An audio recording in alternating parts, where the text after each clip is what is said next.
Dude, oh my God. I can't tell you how excited I am for this podcast. Daniel Dalen, if you're on YouTube and you're into startups and entrepreneurship, you know him. He doesn't do podcasts like this. So thank you. Thank you, Daniel, for taking some time.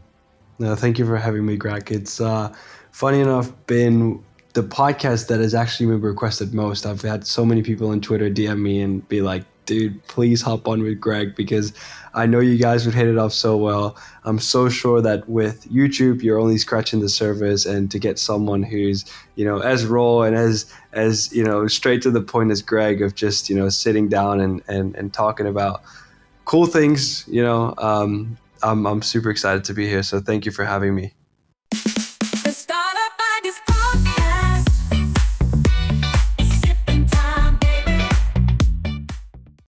So today we're doing startup ideas with Daniel Dalen. And we're going to go through these 3 startup ideas I have and just jam. And my hope is basically to get inside your brain, just a glimpse inside your brain of how you think about fleshing out some of these businesses. We're going to give away these ideas and talk about how we'd actually build them. And you can tell me if you hate these ideas, by the way. And I want you to be real with us. Yeah. So I went and had some dental work done yesterday, and I walked into the waiting room, and the receptionist says, "Hey, did you see our new best dentist in America plaque for 2023?" Or actually, no, it's 2024. And I was like, "No, but that's amazing. Like, this is amazing." She was so proud of it.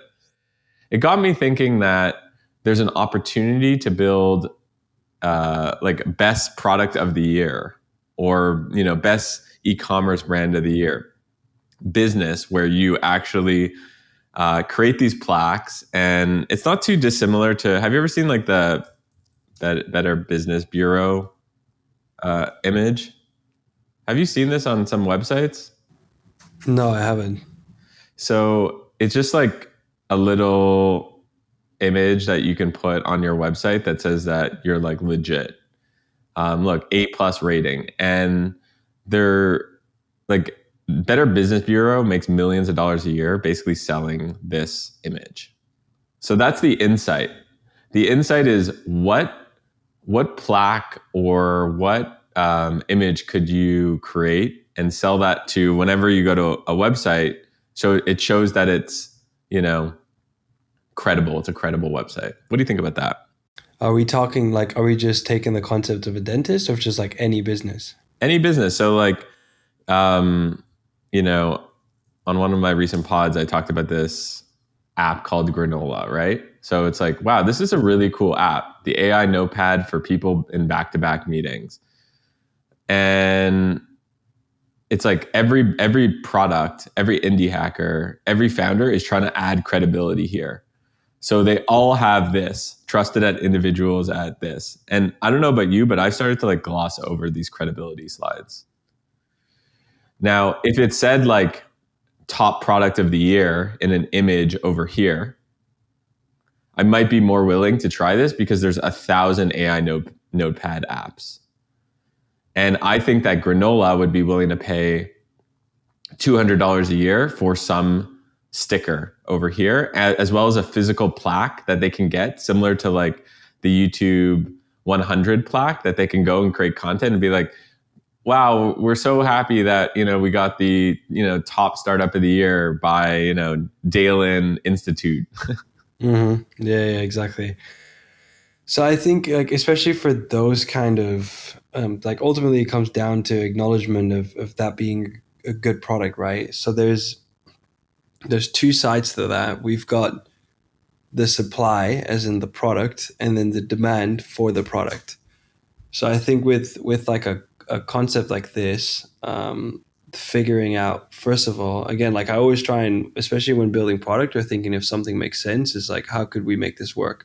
Because if there is a need for credibility, that's something that, in my opinion, is there. Like you said, even like splashing logos on your site, or even having testimonials, like all those things are there. So having a product that essentially within a specific niche gathers and kind of aggregates that supply and demand and almost to like a sort of like a public listing. It reminds me a little bit of Product Hunt, where there's people that can vote and obviously you can apply. Product Hunt also allows these plaques Yes. to be created and to be put on the website, which is quite similar. So that's kind of like the first kind of set of thoughts that come to mind. Yeah, I think the most similar thing is the product hunt, product of the day. I do see this on people's websites. Yeah, You do yeah. I see it? mean, yeah, especially within the indie hacking community, it's like it's a big thing. Like if you go trending on Product Hunt, if you're even featured on Product Hunt, it's just something that, again, going back to that credibility, there's relatability of something that they've seen on other platforms as well. So if you're trending on that one thing, so just I think like this product and with most of these products, you can make it work. I would say like the main thing where you can make a big difference, which is also something that stands very close to me and also very close to you, is making noise. Because making the noise is going to get the eyeballs, which is basically the supply. And then all you have to do is to just close the demand on a $300 a year plan in order for you to have them displayed on the website. And then what, in terms of making the noise, which can be done through the, Startup Ideas podcast with Daniel, for example, or whatever you may come up with, to really start making that noise and having that traffic funnel to that specific page, which then again builds that credibility because people will start to recognize it. Which is, yeah, like I think the most crucial part here would be to make so much noise in the right way with the right authority for people to start, really looking at that with the credibility that you would need for the companies to value it as much to pay a certain amount of money for it. Quick break in the pod to tell you a little bit about Startup Empire. So, Startup Empire is my private membership where it's a bunch of people like me, like you, who want to build out their startup ideas. Now, they're looking for content to help accelerate that. They're looking for potential co founders. They're looking for tutorials from people like me to come in and tell them, how do you do email marketing? How do you build an audience? How do you go viral on Twitter? All these different things. That's exactly what Startup Empire is. And it's for people who want to start a startup but are looking for ideas, or it's for people who have a startup but just they're not seeing the traction that they need. So you can check out the link to startupempire.co in the description. 100%. Yeah, I think what I like about this business is, the insight, I guess, is like, what are businesses where you can make 99% margin on? And if you're selling a badge, like you're selling, it's like Warren Buffett says, why does he like insurance businesses so much? He likes insurance businesses and spends billions of dollars on insurance businesses because, like Geico, because, you sell something for $10,000 on day one. It's just like pure margin, especially in the beginning. Now, eventually there could be a hurricane in Florida and then you have to make it up. But yeah, that's why I like businesses like this. So that's one kind of insight. I built something for fun called Offer Button. And the reason I bring it up is because I'm starting to be really obsessed with businesses that are embeddable. So the way Offer Button works is, I was like, wouldn't it be cool if you could just put a little button on anyone's website, and if you wanted to buy the website, you can just make an offer to the owner, and it's free. It's totally free, and we already have 400 websites that have embedded it. Like, we're on 400 people's websites. Like, there's a directory of all these companies that are for sale. And you go on their website and it's like, we have real estate. I think that businesses like that, owning real estate on other people's websites, I call them embeddable businesses, are going to be really big in 2025. What do you think about that? Yeah, very interesting embeddable businesses. I think it's almost like an extent, within like even like the concept of what was the name again of the business you started? Make an offer or something? Offerbutton.com. Offerbutton.com. That's so interesting. In all honesty, haven't like thought too much about embeddable businesses. I mean, if you really think about it, like some of the things that we use a lot, or especially when wanting to quickly validate stuff, or think of things such as Typeform or whatever. Like those are all things that you can embed for it to like look pretty native with very very very minimal effort.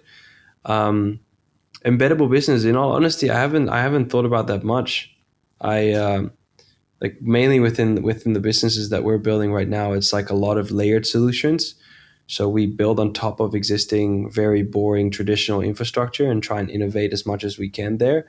um, so I actually haven't really thought much about embedded solutions, or like embedded businesses as how you called it, but it's a really interesting one. Like even Product It's Hunt interesting. is like almost an embedded business. Yeah, it's true.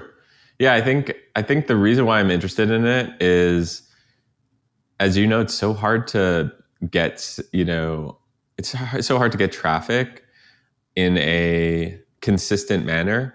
Sometimes it's easy for people like us to like launch something, get a bunch of traffic in the beginning, but then it like tapers off. And what's cool about an embeddable business is you own real estate on an app, on a website that people are going to every single day. Yeah.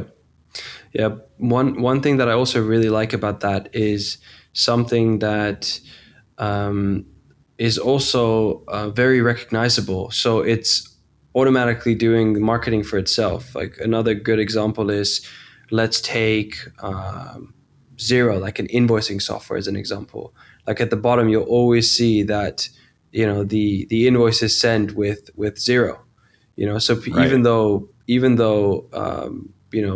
like you can pay premium to remove the branding, but 99% of customers won't do it. So everyone who receives an invoice has automatically kind of a seed planted, as in like, hey, like they've used Zero. So even when you make, Beehive does the same thing. Like always at every single bottom of the email, they always do a little bit of marketing, right? So I feel like when having that digital real estate on someone else's property, that's also automatically marketing for you on their website, which comes with authority. So if you're a big fan of, let's say, Beehive, and then all of a sudden you see that button on there, it's really good marketing. That's actually how Gmail. I don't know if you know the story of how Gmail got popular in 2005, I think 2004. So they made an invite only. It's like Google's making an invite only email. Very cool. I want to be on it. They got like a few thousand people on it. People were selling invites on eBay for so much money to get into Gmail. And at the bottom of it, it said like sent with Gmail. You know who does this now also is Superhuman, sent with Superhuman, Superhuman. yeah. Yeah. Yep. That's so funny. Yeah. Yeah, I think that's a big thing with embedded businesses as well. You like automatically lift on the authority of whoever uses your product. Even with Superhuman, like if you and I were to send an email and you'd see it at the bottom. I actually only found out about Superhuman doing this after like months of using it. I was like, man, I've just been promoting you guys' product for free. That's awesome. Yeah. Yeah. You know, people call products like Superhuman luxury software because it's more expensive. It looks a bit luxury. It's a whole new category. And I think having things like a status play, like a status symbol, like sent with Superhuman built within the product is really important with luxury businesses. And you know a lot. I feel like you know a lot about that sort of stuff. Um,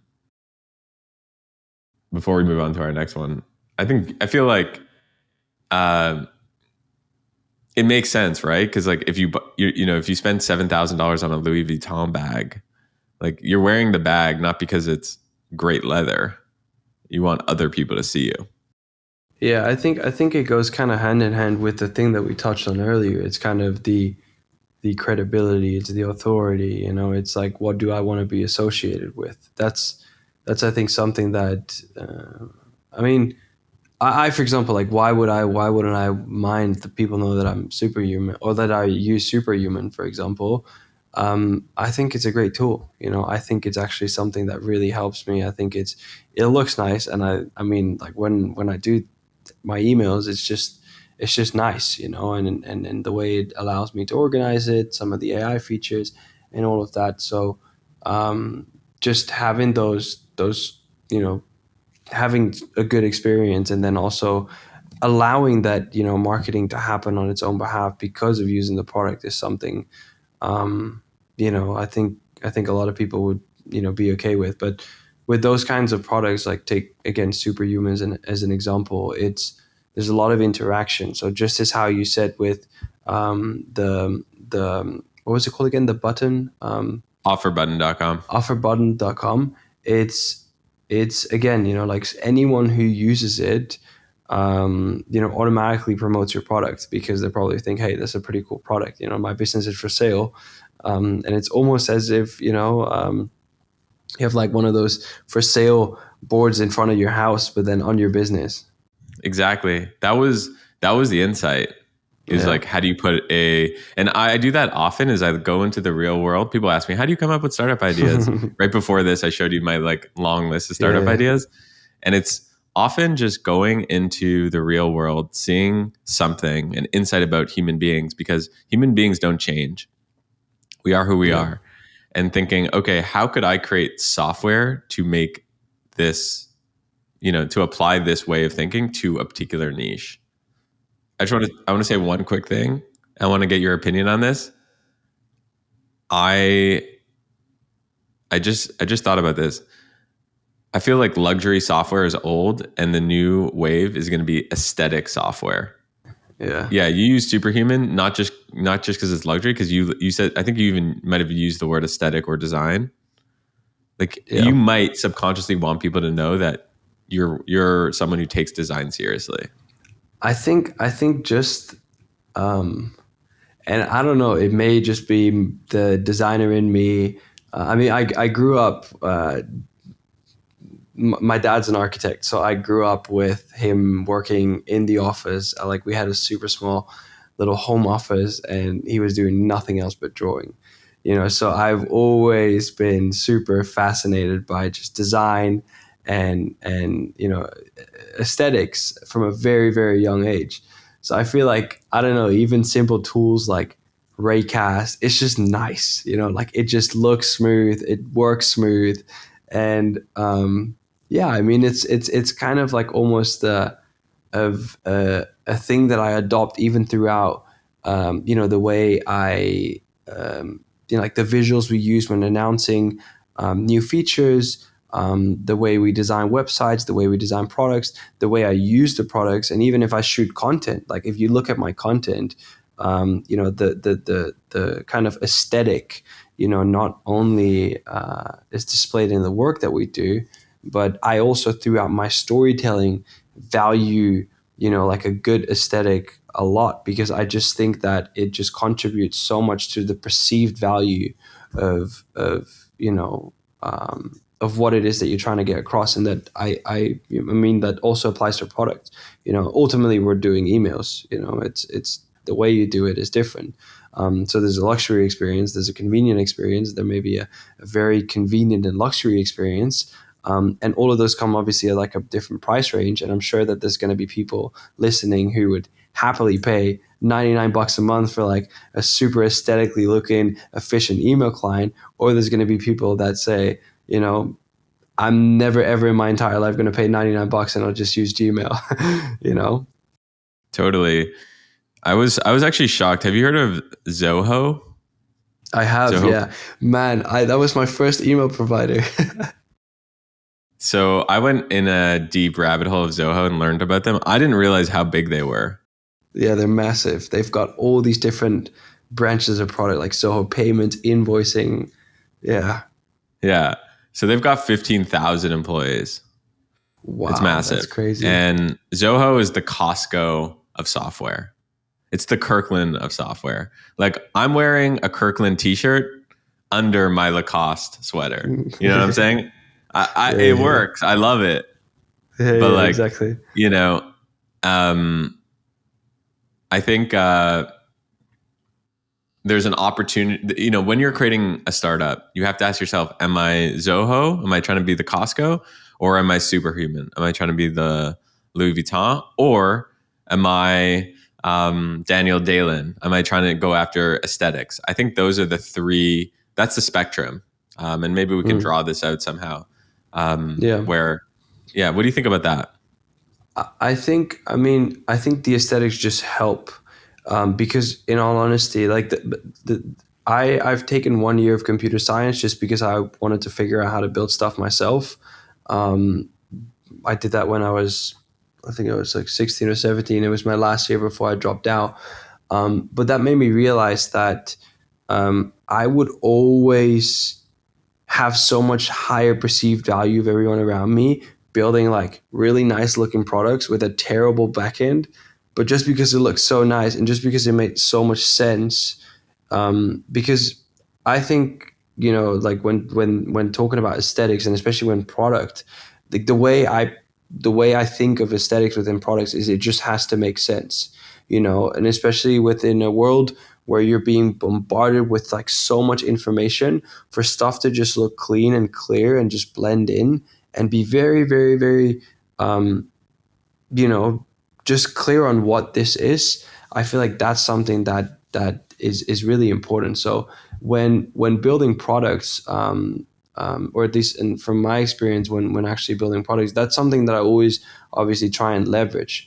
But ultimately, the most important thing to me is obviously that it makes most sense and that you can actually that it has an impact. Because one, I would say, and I'm very curious to get your take actually on this as well, as someone who, I don't think I know many people who build as much stuff as you have done and to this day still do. Um, the way I look at building stuff is that so many people always focus on the wrong things, and I have this analogy that I always use, that I even talk to my team members about. Um, I feel like building a product is like building a car, and whenever someone walks into a dealership, they see this super nice car. Like it has everything, all the bells and whistles. It has the like a super nice color. It has a leather steering wheel. It has a panorama rooftop. But the second that person gets into the car and finds out that the car doesn't drive, he he doesn't care and he's not going to buy it. And what I always tell my team is like, let's figure out what makes the car drive.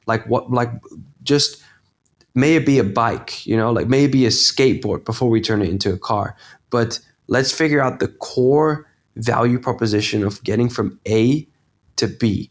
Now, what I try and do, and why, I would say the aesthetic in some extent is important, is that when we're in that phase of figuring that out, we can validate if, we get someone from A to B by just making it look nice, because that naturally draws people's attention. Like even when you leverage platforms to like you touched on this earlier as well, not everyone is as fortunate to just launch a product and they get hundreds of people to sign up, if not thousands of people to sign up. When it looks nice, you can grab attention. So that's something that I like really try and leverage when I build products, or whenever I want to announce anything, or just make noise and push traffic to whatever it may be. Obviously we're talking about product right now, but that's why I think like the aesthetic to some extent is, it can be like a really good parameter to play with to grab attention and get through the first stages of building your product. Before we move on to the next startup idea, I just have to ask on this. Um, Sometimes when I'm building a product, I don't know if aesthetics should be in the MVP or not. How do you think about that? I think spinning up a really nice aesthetic landing page, and it doesn't even have to be, like, I mean, define aesthetic, right? I think you can just, pick a nice font, um, bump up the font size, get one nice, good looking header, just make a simple logo, you know, a good rounded with some shadow email sign up. You know, like I think that already gets you somewhere. But then in terms of the product itself, yeah, that I would argue, unless it's going to take you a lot of time to make it look aesthetic, just run with it. Like I do firmly always refer back to that analogy that I used. You know, getting someone from A to B is the main thing that we have to figure out. You know, and are we going to do it in style? Probably not. You know, but are we going to do it in style later? Yes, but you know, a very nice looking car without the ability to drive doesn't make sense. You know, so I think if it's like not too much effort, yes, the product can, you know, like have its design features and you know, spend, and you can tell that, you know, the team spent some time thinking through the design just to make it look nice. But I would say just make the front end look as nice as possible to grab attention. If you're not as, you know, in a position to be easily creating traffic, just to grab that attention and clearly communicate what it is that, you know, like what makes your car drive. And then the product itself, I mean, it could be just like a type form with some Zapiers behind it, you know, whatever you can, whatever the product may be. Quick ad break. Let me tell you about a business I invested in. It's called boringmarketing.com. So a few years ago, I met this group of people that were some of the best SEO experts in the world. They were behind getting some of the biggest companies found on Google. And the secret sauce is they've got a set of technology and AI that could help you outrank your competition. So for my own businesses, I wanted that. I didn't want to have to rely on Mark Zuckerberg. I didn't want to depend on ads to drive customers to my businesses. I wanted to rank high in Google. That's why I like SEO, and that's why I use boringmarketing.com, and that's why I invested in it. They're so confident in their approach that they offer a 30-day sprint with a 100% money back guarantee. Who does that nowadays? So check it out. Highly recommend boringmarketing.com. Yeah, I think that's right. Like even with Offer Button, I used initially V0. Like, by the way, this is not a beautiful landing page by any, you know, this took like a few hours type thing. But I think I recommend people put animations, because I think the animations just like help people, and these aren't like, this could be better. But again, I wanted to get something up within a day. So set that constraint on yourself. I want to get something up in a day. Use platforms like V0, Framer AI, platforms like that to get like the basics done. And then iterate from there, either on your own. Ideally, you know some code. But otherwise, you can still do some like light animations that, or honestly, go to Upwork, get someone to do some animations. I think they will go a long way. Yeah, I agree. And I would argue this is like the perfect lender. You know, it's just like clear what is the main thing that we're trying to do here is displaying a button on your website showing that, you know, this business can be bought, you know, and Yeah. that's what it does. And then again, like you said, I mean, you've also done the like small animation or like the small graphic at the bottom, Yeah. like even the all the way in the bottom one. Yeah, that one. But this is like really sufficient. And I mean, this can be set up in like something like Framer, like you said, in like an hour, you know. Yeah.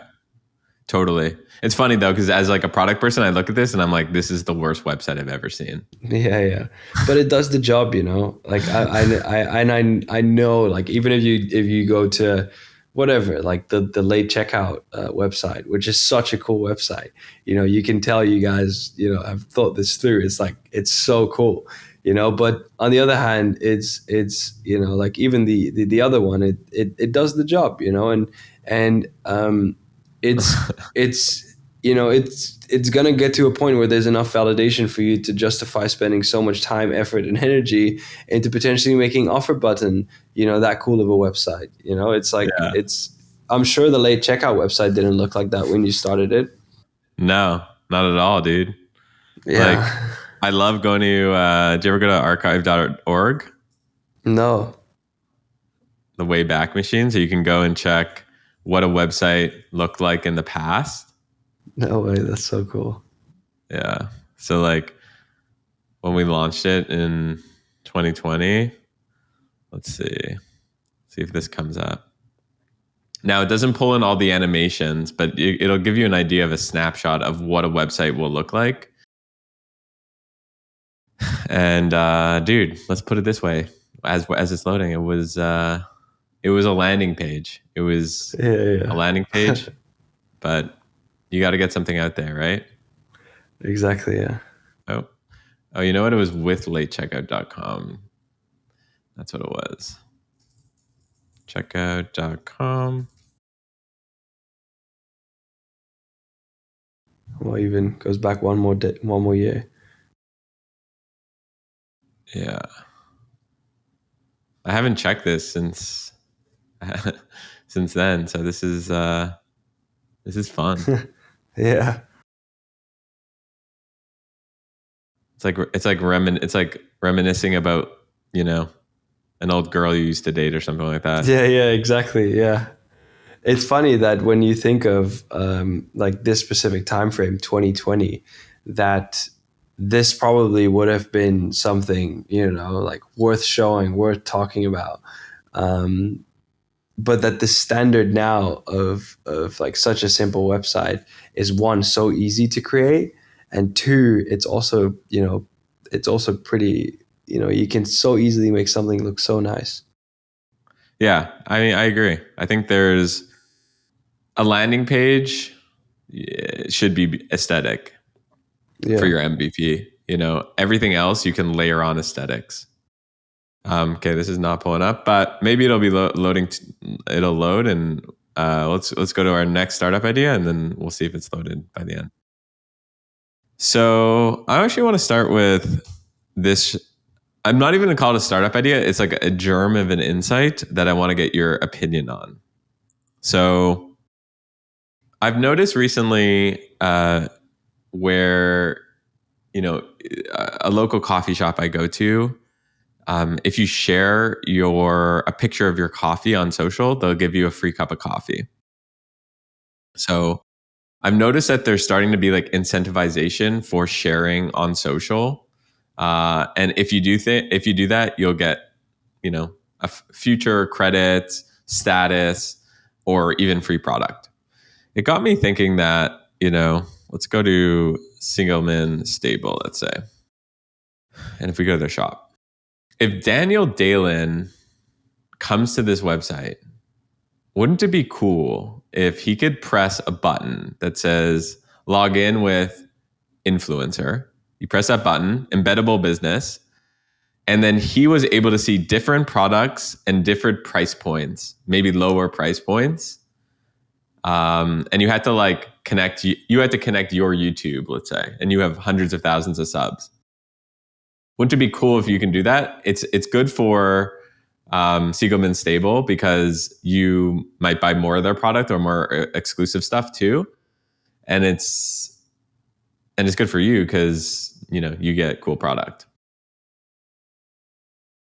And they would indirectly get exposure as well Exactly. because you kind of use the social status as a measure of, you know, wearing that. Exactly. You know.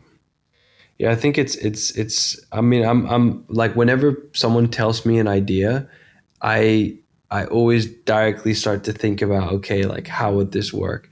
And it's like kind of similar to which, I mean, like it applies to like 99.9% of products, right? There's like supply and demand. And now it also comes with that little piece of credibility and also verification.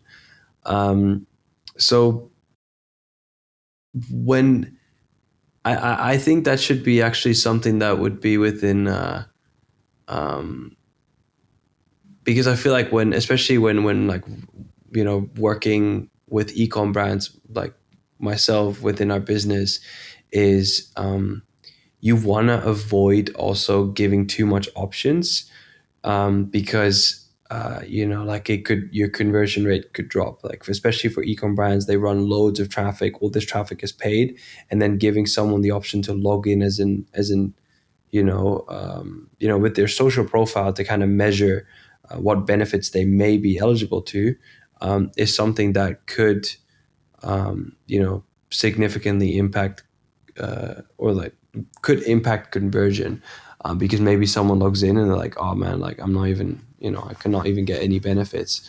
So maybe even when there's any traffic that, through cookies or whatever you can measure, they come from socials, that you then can like trigger those kind of functions, maybe able to just like be a bit more specific about who you show this to. Um, but I think it would be, I think maybe integrating this within like the checkout, that could be something like, see if you're eligible to some benefits, by connecting your socials, or like by understanding, who it is that's going to wear or use these products. I think that would be something that's pretty cool. The only thing that I it would really be for marketing purposes, because I would say that you wouldn't want to necessarily roll that out to the masses, because how many of, let's say, any brand, their customers are, eligible to get any benefits, right? So if we were to take 100,000 people, I dare to bet there's probably going to be like 100 people that a brand would actually be like, oh, like I would definitely give you um, some some benefits because of your social status. So that means that there's going to be, you know, so much percentage, like almost 99.9 percentage of people that are distracted with something that they're not even eligible for, because I'm sure as a brand you would only want to give that to people that you feel are worthy of, of being able to give that. So I think there's got to be some sort of a filtering system for you to figure out, or maybe like even turn it into a marketing tool, and then just reverse it, where you get to scrape a bunch of social profiles within specific niches, and then blast out, an email or a message or whatever for them to be exposed to these benefits, kind of like, um, around having to like publicly display some sort of a call to action for people to check if they're eligible for benefits. Yeah, I think there's something to this idea. I am a bit worried about, like, does it create like a dual class system for e-commerce? You know what I mean? Like Yeah, have or have nots. I mean, yeah, I'm curious your POV on that. yeah. I think it's kind of like, like in all honesty, I feel like it would kind of suck, like you would get on a website and you're like, oh man, I can get a discount if I'm cool, and then you find out you're not cool enough, it's like shit. So I think if for this tool to like really, um, to live, I feel like it should be the other way around, right? You should kind of see if you can get access to the cool people and automatically, expose them to these benefits. So let's take, let's take our personal brands as an example, and someone would reach out to us and be like, hey, listen, there's zero catch. We're a product, and we gather people, with like a following, and we put you in a database, and brands get to just give you benefits. They get to give you discounts, free items, you name it, and that's it. And for those brands to then kind of like select, and on the back end decide to give those to you, I think that could be something that would make more sense, because I think publicly facing, yeah, you would really just, yeah, like differentiate those two, while the percentage is only so small. Yeah, and I'm happy that this is a bad idea, because that it's a good insight with a bad idea. You know what I mean? Hmm. Yeah, yeah, And yeah, that's yeah. that's that's the idea maze. The idea maze is helping you take that insight into a product that has a high probability of working. I always, even when I look at some of the things that I still go through this day, a lot of people don't realize that there's often way more failure to be found in things that are bad than that are things that are right, because you would never even, like the odds of something not being the first like the right idea straight away is way higher than you just hitting jackpot the first go, you know. So having like a streak of things that just simply didn't work out, or bad ideas, or they're going to take you one step closer to that one thing that sticks. That's like what I always notice, where just focus on what information do I get from. And you can even go to extensive testing it, like that's also something that because who says what's good and what's bad, perhaps us putting that on that website, and everyone starts to go crazy about, hey, am I cool enough, and everyone starts using it, like we never know. So even figuring and finding those things out, and to some extent use common sense, and maybe even speak to people, which I think, like Greg, you're a living example of just putting it out there in the wild, and literally spin up a visual and be like, hey, would you use this on my ecom website, and just check if you're eligible for benefits, if you have social status, whatever, and then get that feedback there, and then you also have your answer. But it's yeah, I mean, I guess the startup idea podcast, would be impossible to have, only good ideas. 100%. I mean, if we're lucky, if we get 75% good insights, Yeah. Do you think a lot about, or how much do you think about the Shopify app ecosystem? Do you think there's a lot of opportunity there for people to create businesses there? Yeah, so I actually invested in a company. They're called instant.so. And it's like an instant page builder. And what I see a lot within Shopify, and even when I look at some of the things that we are building, we, for example, those guys. Yeah, exactly. So Instant is a tool that allows you to, and I'm also launching a product myself because my audience has been asking it so much, and they have also like we run a fulfillment business in China, right? So even the fulfillment itself for ecom brands is just a beautiful case study. So I'm going to launch these glasses, the ones that I always wear, and I've used Instant to build the entire website. Now I gave this to one of our designers, who basically span up epic looking store in as quick as I think it was like 2 to 3 hours. Now the cool thing is that they've ran so many different split tests on all of the different designs that they're also CRO optimized. So you have all of these different templates that really allow you to just plug and play, and launch super quickly.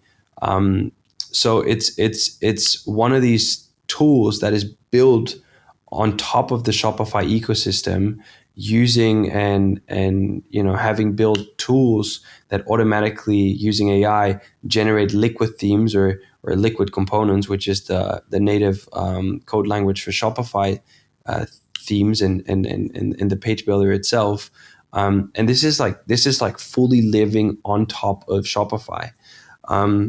Then taking it like a bit closer to me myself, what we have built with our fulfillment business, which is also living on top of the Shopify ecosystem, is a tool that integrate last mile carriers. Now, what does that mean? When with a fulfillment business, and we'll take the US as an example, is when we ship a parcel from, let's take these glasses as an example. They're like about 200, 300 grams maximum, including packaging. With our priority line, it takes about 3 days, 3 to 6 days to get a parcel from China to the US.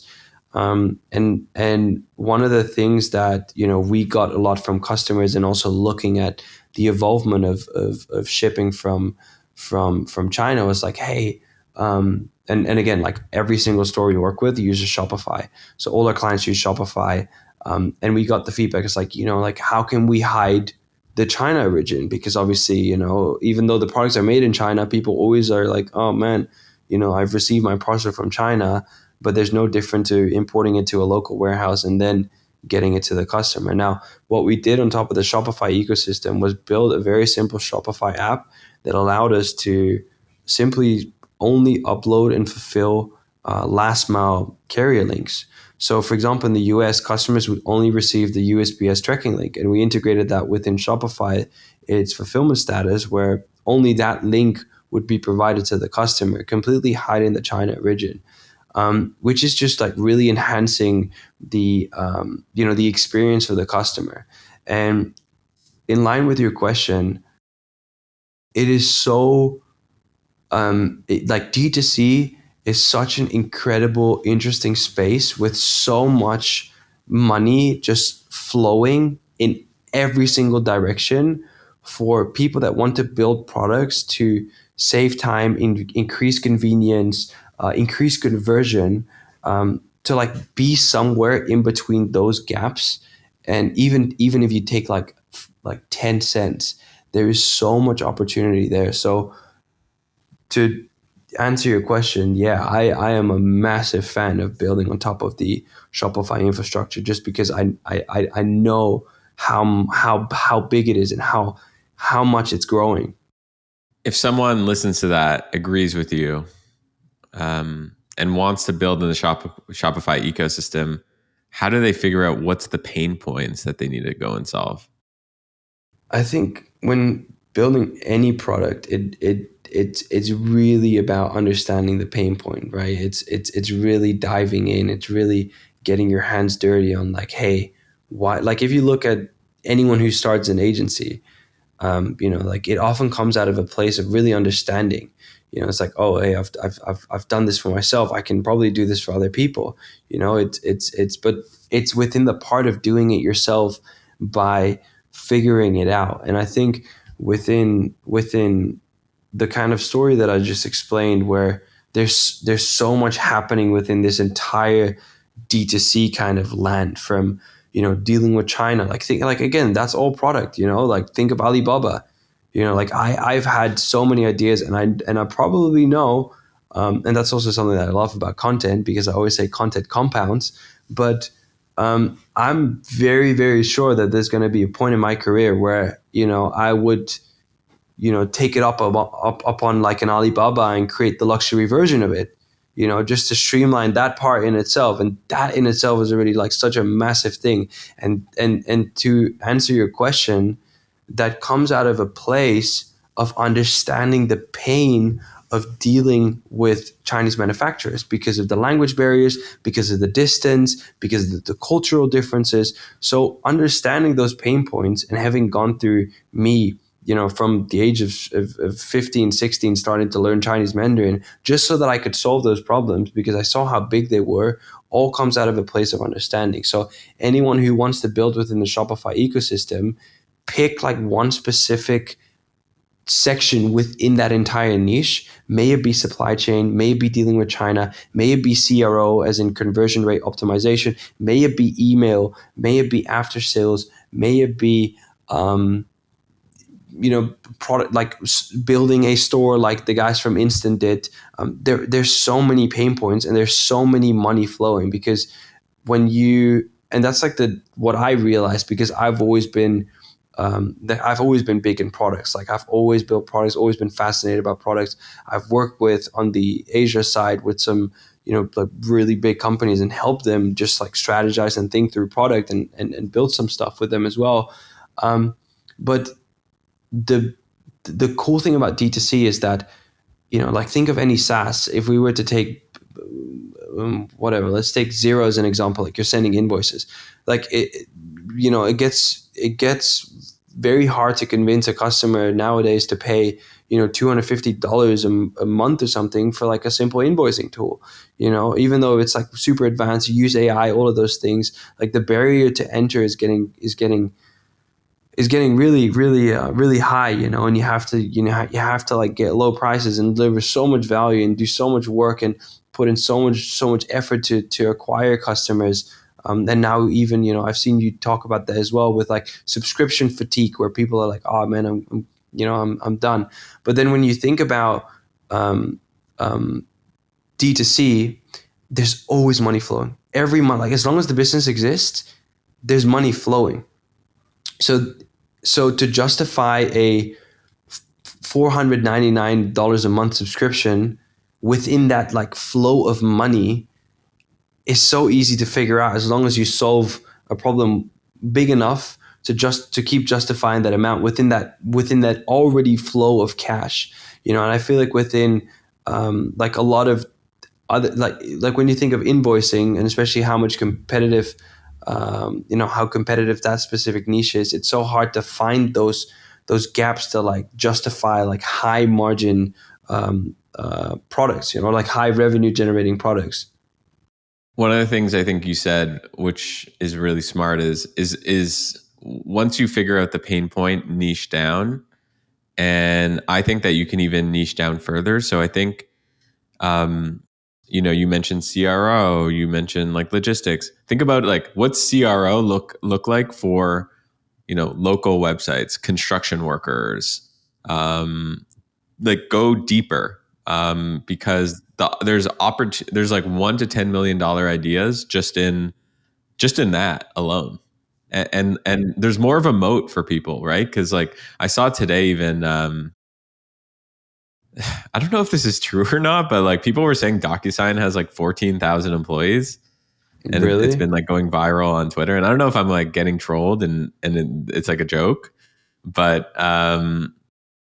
Google embed now has the ability to sign documents if you have, Google Apps. So people are like, oh, what's going to happen to all these DocuSign employees? Like, you don't want to compete with Google. You don't want to compete with where, you don't want to be one of those apps that Shopify ends up like cloning and puts into the system. You want Yeah, to be, exactly. just quietly printing over there.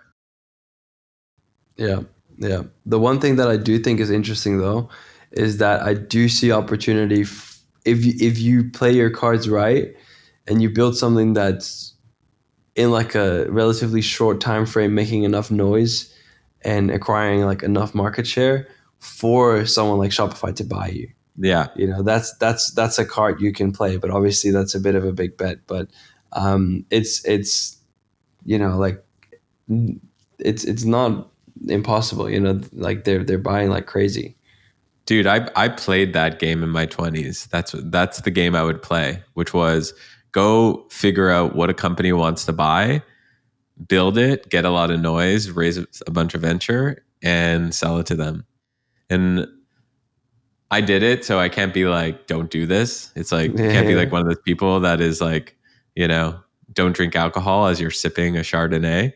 Um, but on the positive side, these companies will overpay for, or will like acquire some of these businesses if you're at the right place at the right time, and you have the opportunity to make generational wealth. You have the opportunity to be a part of these bigger companies and run that piece of the business within their division, which is really cool. And especially if you're in your 20s, like extremely cool. On the negative side, you have to like, the stars literally need to align. And I don't want, personally, I don't want to be like, that's like playing a slot machine versus playing poker. Like business for me is, I want to play poker in business. I want to be like, learn about how to, how to play the odds. What do I do over here? What do I do over there? Look at my opponents. I don't want to be like pressing a slot machine and hoping something happens. yeah. I think for me the biggest part in those two different types of building a business, for me it's always been the freedom. And I'm also personally just, I mean, like my whole journey as an entrepreneur has always been just figuring shit out my own, and I have always operated out of a point where I understand that, and again, like obviously I understand the concept behind raising and getting proof of concept, and and like having to invest a lot of money into build stuff. But because I didn't have that, or even I didn't even have the guts to ever think about raising money, because Mm. I mean, I come from a small town in the Netherlands. English is not even my first language. I've learned it through gaming. Like it's never even occurred for me to like ask people for money, because I was like, man, there's no way they're going to give this kid money in any form or shape, They're probably going to ask me to pay them money to even ask them, So I very naturally came from the perspective of always wanting to just have something that, proves to itself that it can sustain and grow.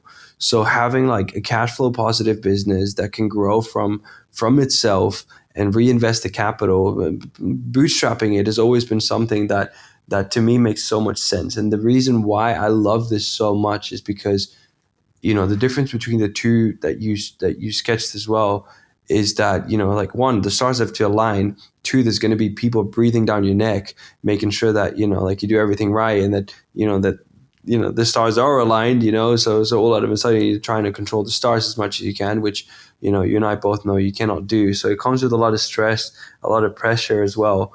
um, um, and I mean, like you said, obviously, like, when it works out, it works out.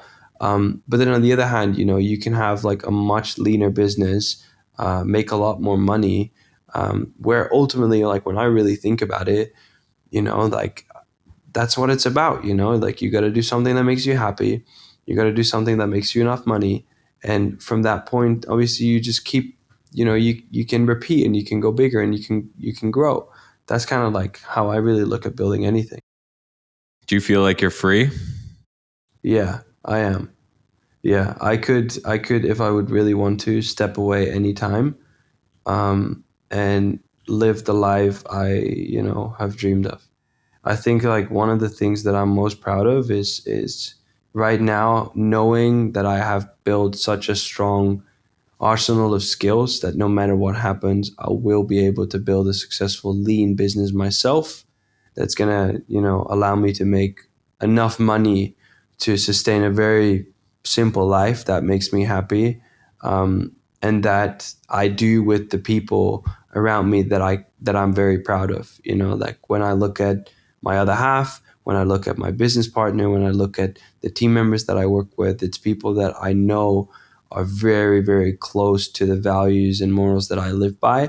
And I think that to me is ultimate wealth, So all of the tools, all of the things that we've talked about and everything, they're they're incredible, but I wouldn't want to do any of it or would sacrifice anything on the other side, if I wouldn't have or could do it with those kinds of people, And I think when you put so much pressure on it, and if you really fixate so much about, wanting to go so big, I think it personally takes away the fun, because we're like, our business is doing, um, like multiple eight figures, and I don't necessarily talk about that in my content even. Like, people don't even know how, like, how big the business actually is, But the reason I don't talk about it is because, like, even if it would have been, six figures, it doesn't matter, because it's still fun, and it's still getting the same thing done, and the amount of money is not going to change my happiness. It's just a tool to do it bigger, better, with probably cooler, more experienced people, and just have fun. Yeah. I think one thing I learned about myself is building, I can't have fun if I'm having too many meetings. Yeah, So I could yeah. be in the best business of all time, like with the best people, working on the coolest stuff, having the time of my life, crushing it. But if I have 25 recurring meetings in a week and they just recur every single week, I will want to blow my brains out. And show me your talent. Like, the wealthiest people have the least amount of recurring meetings. Yeah, yeah, That's my exactly. hot take. Yeah, yeah, yeah, yeah. No, it's you have this, I've seen you tweet about it. I forgot what it's called. It's something like, you need a robot or something. Yeah. Yeah, I love that so much, because I feel like, like, the empty calendar can also be very easily achieved by just leveraging everything that's out there, and Yeah. like, we're going through a big phase of that right now within the company, where we're just rethinking everything, like, literally everything. Everyone's being challenged. Like, no, everyone's like waking up. It's like, okay, how can we, like, make this more efficient? How can we use AI? How can we automate this? Just to get that calendar clear. Daniel, we had one more idea, but we're not going to have time to do it. I'm going to flesh out that insight. I'll send it out in my newsletter. People can go and check it out. GregIsenberg.com. The link's in the description. Daniel, I just have a question for you before we end it. Should I ask people to like, comment, and subscribe, or should I just not ask? I think, in all honesty, what I've seen, like especially within like how I've positioned myself within, the YouTube and content creation, I feel like we're kind of entering this era of call to action kind of becoming dead, where I feel like even throughout my content, like I never like ask necessarily anything of like check out my business or check this or like or subscribe. I feel like when people like it, they'll like it, and they'll just they'll do what they should do. That's really what I've seen. But one day you're not gonna, in your content, you're not gonna promote a product, or like how do you think about that? I mean, like the way I look at it, it's I promote my stuff all the time, but there's a very big difference between showing what's happening and talking about what has happened. So for me to document how we're building a brand and sharing the lessons along the way is the best form of marketing that you can ever do without, making people feel like you're screaming in their face or wanting to sell anything to them. It's just something that is so different, especially within because it's really funny, like you mentioned, right? Like there's two types of audience that listen to this podcast. There's one type of audience that probably has never heard of me. There's one type of audience that like is heavily invested in my content.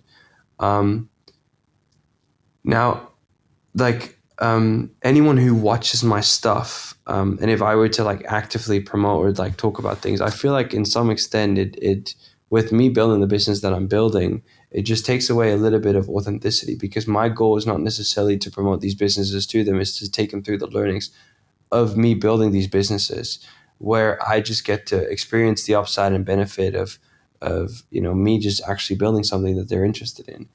So that's like how I like really look at my positioning within my brand and like my YouTube. It's like it comes out of a place of just wanting to show and share, and the exposure is there, and people who want to find out, they will find out and they will click.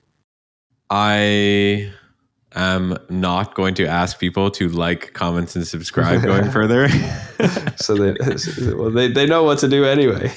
But the reality is, like, I'd like the comment section to be popping, just because like I want to see if the content that I'm creating is resonating with people, and that's ultimately what I care about. So Yeah. but that's good advice.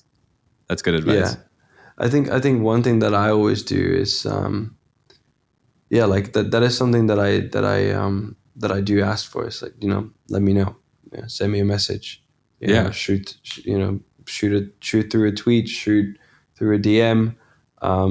Those are things that I do ask for. Okay. So I'm gonna try this no asking for like, comments, and subscribing, but I would love to hear your thoughts going forward, people.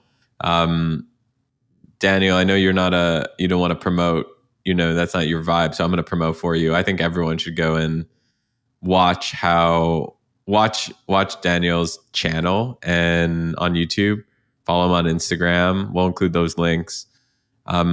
Even if you're not particularly interested in Hong Kong, China, D2C, e-commerce, I think the way that he's building his brand in public is top tier, top shelf, as we say in Canada.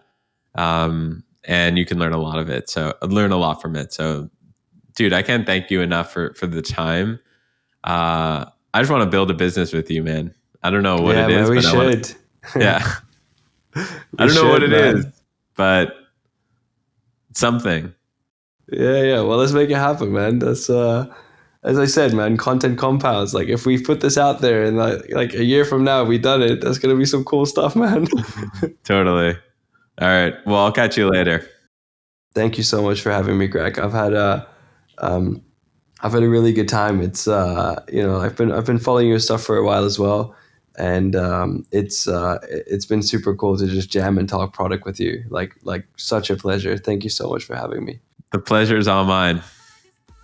Awesome. Peace.